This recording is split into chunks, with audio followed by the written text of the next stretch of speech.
তো আমরা সবাই রাত্রে থেকে প্ল্যান করে রেখেছি সকালে ঘুম থেকে উঠেই চাপটি পিঠা খাবো। পোলার চাল, সিদ্ধ চাল, মুগ ডাল আর মসুর ডাল একসাথে মিশিয়ে ভালোভাবে ধুয়ে ব্লেন্ড করলাম। আদা বাটা ছিল না, চাল আর ডালের সাথে এক টুকরো আদা দিয়ে দিলাম। ব্লেন্ড করা শেষ, এখন এটার মধ্যে মশলা মেশাবো। যেহেতু আদা আমরা আগেই দিয়ে দিছি, এখন শুধু মরিচের গুঁড়া, হলুদের গুঁড়া আর লবণ মেশাবো। মরিচের গুঁড়া, হলুদের গুঁড়া, লবণ সবগুলা দিয়ে দিছি। এখন ভালোভাবে ঘুটানাটা করতে হবে। চলে আসলাম চুলার কাছে, ছোট বাটির মধ্যে একটু তেল নিলাম, হাতের কাছে রাখলাম একটা নেটের জাল, চুলায় তাওয়া বসিয়ে দিলাম। নেটের জাল দিয়ে বাটি থেকে একটু তেল নিয়ে তাওয়াটাকে ঘষিয়ে দিলাম যেন পিঠাটা সহজে উঠে যায়। এখন পেস্ট করা চাল ডাল একটা চামচ দিয়ে তাওয়ার মধ্যে ঢেলে দিলাম। সুন্দর করে গুল করে পেস্টটাকে তাওয়ার মধ্যে মাখিয়ে দিলাম। তারপর উলট পালট করে নামিয়ে নিলাম। এভাবে পরপর কয়েকটা চাপটি বানিয়ে কয়েকজন খেতে বসবো, বাকিরা ঘুম থেকে উঠলে বানিয়ে দেব। চাপটি পিঠা গরম গরম খেতে ভালো লাগে। আমি যারা যারা সজাগ তাদেরকে জিজ্ঞেস করতেছি এখন খাবে কি। আমার ছোট্ট বাবা পাখিটা চলে আসছে, আমি খাবো।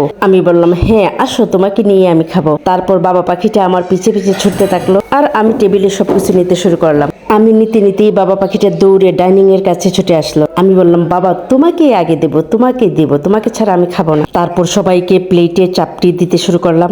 বাবা পাখি আমার আদো মোটামুটি প্রায় সব কথাই শিখে গেছে। সবাইকে দেওয়া দেখে আমাকে বলতেছে মাম্মাম চিকেন দাও। ভাবছে ওকে যদি না দেই সবার আগে ও চিকেনটা নিয়ে নিবে। তারপর ওকে দিয়ে অন্যকে দিতে শুরু করলাম। আমি সবাইকে দিতেছি আর ভাবতেছি কখন যে দেওয়া শেষ হবে আর আমি খেতে বসবো। এর মধ্যেই মনে হলো যারা যারা ঘুমাইছে তাদের জন্য আগে বাটিতে তুলে রাখি। চাপটির যে ঘ্রাণ, খেতে খেতে যদি ওদের কথা মনে না থাকে সবগুলা খেয়ে ফেলি। দেরি যখন হয়েছে একটু হোক না দেরি, ওদেরটা আগে তুলে রাখি। কিছু সদস্যকে ঘুমে রেখে আমরা একদম পেট ভরে মজা করে চাপটি খেলাম। চাপটি এত স্বাদ হয়েছিল যে আমরা সবাই পরিমাণের চেয়ে বেশি খেয়েছি। আর স্বাদ হবেই না, কোনো বোন আমার এত যত্ন করে চাপটি বানিয়েছে। চাপটি মুখ দিলেই মনে হয় আরো খাই। শুধু আমার না, সবার। ভাববেন আমার রুচি আছে সেজন্য খেতে পারি, না।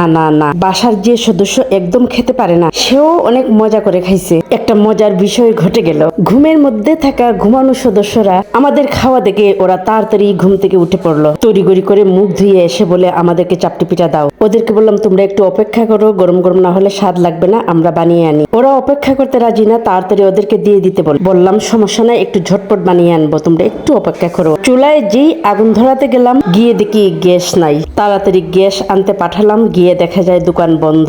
একটু সময় ওরা অপেক্ষা করতে পারে না, এখন পড়লো বেশি সময়ের জন্য অপেক্ষায়। বললাম ঘুমাও, তোমরা আরো ভালোভাবে ঘুমাও, একসাথে দুই জগৎ রক্ষা করা সম্ভব না, তোমরা আবার ঘুমের জগতে চলে যাও, গ্যাস এনে চাপটি বানিয়ে তোমাদেরকে ডাক দেবো। ওরা বলল আমরা আর ঘুমের জগতে যেতে চাই না, আমাদেরকে কিছু একটা এনে খাওয়া। বললাম কিছু একটা খেলে তো চাপটির স্বাদ পাবে না। তারপর ওদেরকে হালকা পাতলা একটা নাস্তা দিলাম। চাপটিটা অনেক স্বাদ হয়েছে, আপনারা এভাবে রান্না করে খাওয়াবেন আর নিজে খাবেন।